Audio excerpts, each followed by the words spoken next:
سلام ناي ماكي ميديا تخاتاتلتي كمل لهم أنا دحانية إكزيابير مسكن نسخاتكم ون أبزز لهم سلام كتكونوا تمنيتايو أما ناي ماكي ميديا تخاتاتلتي نلومي حزر زبالتن آسيا مساتيتن أمنا ممحريتن زبال كوازانتا ناباهم حزيا قريبا لهم قدم نافت زانتا مباليقن ناس چانال حدشتي اندحر راهليهم سابسكرايب بمكبر نتازانتا جمروا كبلكم يفتو نافت زانتا قبلكم سنعين كتتال كتفكرن كتفقاقرن كيغا يكونن فقر خافت أرزو وحبنا أتأنكو هتويو بهوات نمنبار كابزر ليو مسرتاو بحرتات أتحاد فقريو دق سبات بزي فقرين النبعلوم تخبابيروم بسلام كنبرو يخلون لزن صارون حدا سب بهوات تنبر زسرحهم بزوحات جيغاتات اللو مجم كود سب جيغاتات أيطفئن انديو ግና ከዓ ሓደ ግዜ ብዘይ ፍላጥ ዝስርሑ ጌጋታት ክሳብ ዕድመኻ ልክዕ ጎዳእትኻ ኮይኖም ይነብሩ ኣብ ሓደ ከዓ ናይ ህይወቶም ምጥፋእ ጠንቂ ይኸውን እዚ ነገር ብኣብዝሓ ኣብ ደቂ ኣንስትዮ እዩ ዝበዝሕ ምክንያቱ ጓል ኣንስተይቲ ብቐሊል ነገር ኣብ ሕማቕ ነገር ንምውዳቕ ዝተቃረበት ስለ ዝኾነት እዩ ሕዚ ዝነግረኩም ዛንታ ናይ ሓንቲ ጓል ኣንስተይቲ መሕዘኒ ዛንታ እዩ እዛ ጓል ኣንስተይቲ ክልተ ግዜ ሰኣን ምሕሳባ ኣብ ሕማቕን ዘይተሓሰበን ቦታ ወደቐት እዛ ጓል ብርቱካን ትበሃል ብርቱካን ልክዕ ከምዛ ስማ ኩሉ ነገራ ደስ ትብልን ብኩሉ ሰብ ተፈታዊት ዝኾነት ጽብቕቲ ጓል ሔዋን እያ መብዛሕትአን ጽቡቓት ደቂ ኣንስትዮ ባህርያተን ተመሳሳሊ እዩ ጸባየን ከዓ ትምክሕቲ ዝበዝሖ ፈጣሪ ከም ዝሃበን ከይተረድኣ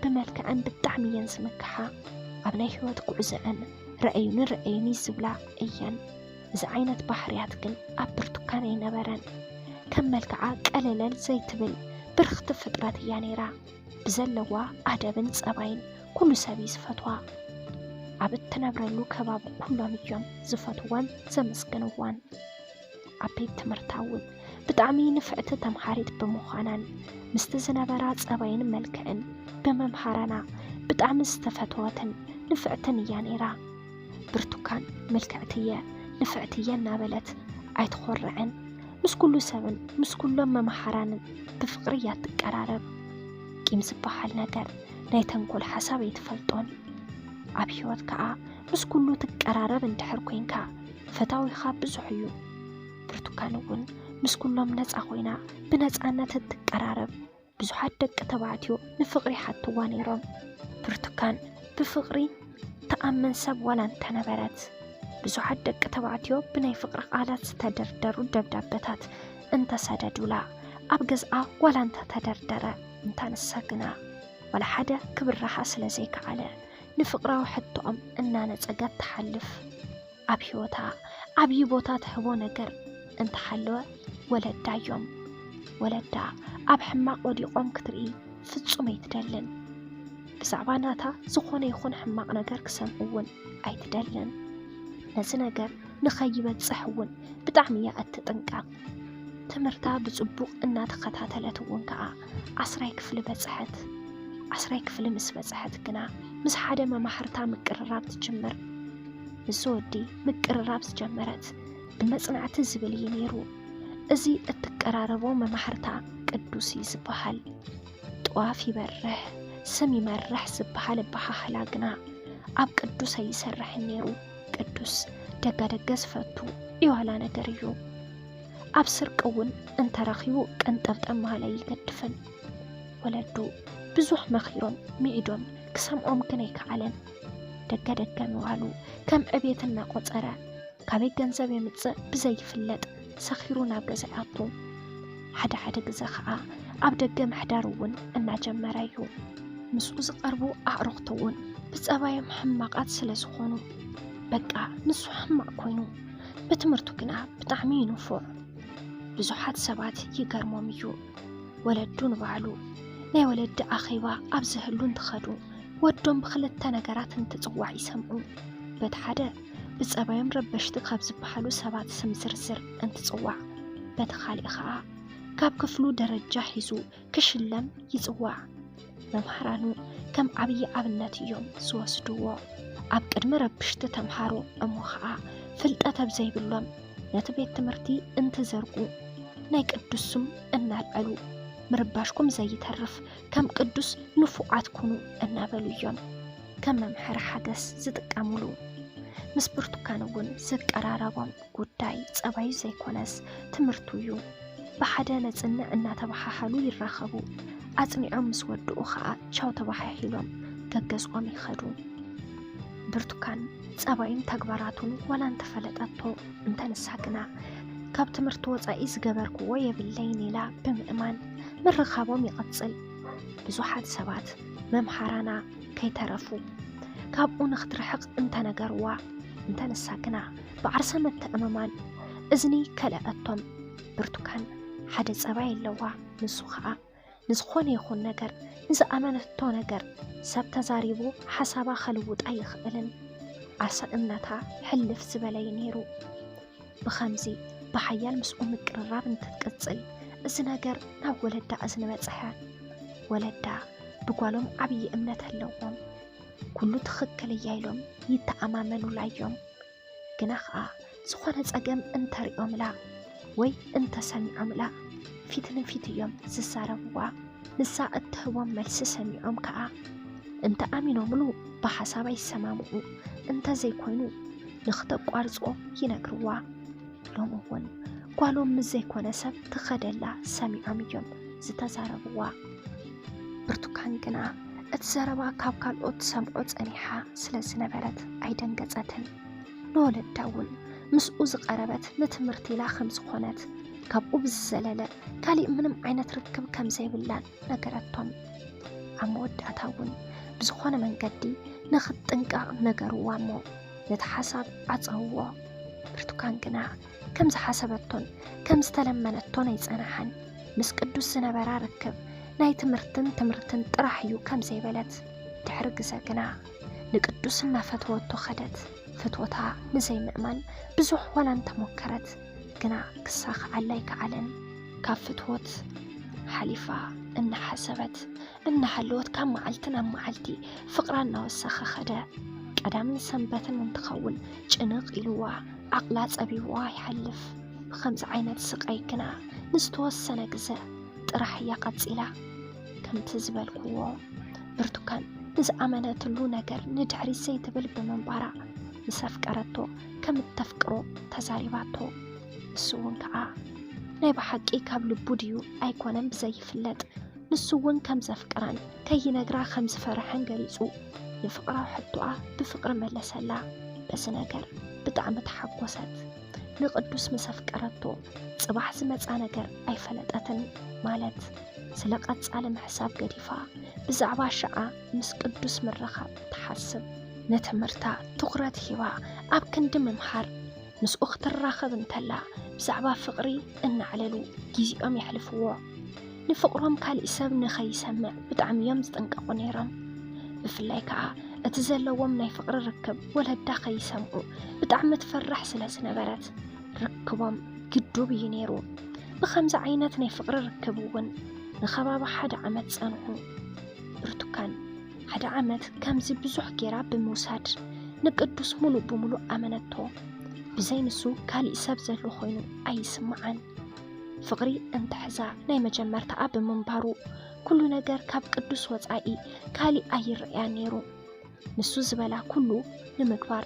ድልውቲ እያ ነይራ ሕሉፍ ሓሊፍዋ ጌራቶ ዘይትፈልጥ ናብ ትምህርቲ ኢላ ምስ ከደት ትምህርቲ ገዲፍና ንውፃእ እንትብላ ብሓሳቡ እናተሰማምዐት ፈሪፋ ብምውፃእ ፈቆድኡ ሒዝዋ ይውዕል መቸም ፍቕሪ ሓያል እንድዩ ብፍላይ ከዓ ናይ መጀመርታኻ እንተደኣ ኮይኑ ብጣዕሚ ዝኸበደን ኣብ ሓደጋ ዘእቱን ነገር እዩ ብርቱካን ግና ነዚ ነገር ኣይተረድአቶን ፍቕሪ ስለ ዝሓዛ ጥራሕ ብዘይ ምርዳእ ርክባ ትቕጽል እቲ ዓመት ተወዲኡ ናብ 11 ክፍሊ ሓለፉ ብርቱካን ኩሉ ግዜ ክረምቲ ጊዜኣ ኣብ ገዝኣ ኸይኮነስ ናብ ገጠር ናብ እንዳባሓጓኣ ብምኻድያ ተሕልፎ ነይራ በዚ ምኽንያት እውን ክፈላለዩ ከም ዝኽእሉ ምስ ሓሰበት ኣመና ሓዘነት ንኸይከሓሓዱ ቃል ንምትእትታው ሓሲቦም ተራኸቡሞ ቃል ተኣታተው።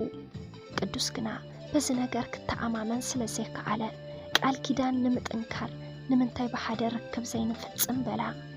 መጀመርታ ዋላ እንተዓበየት እንተድሓር ግን ብሓሳቡ ተሰማምዐት እሞ እሺላ መዓልቲ ተቋፂሮም ተራኸቡ።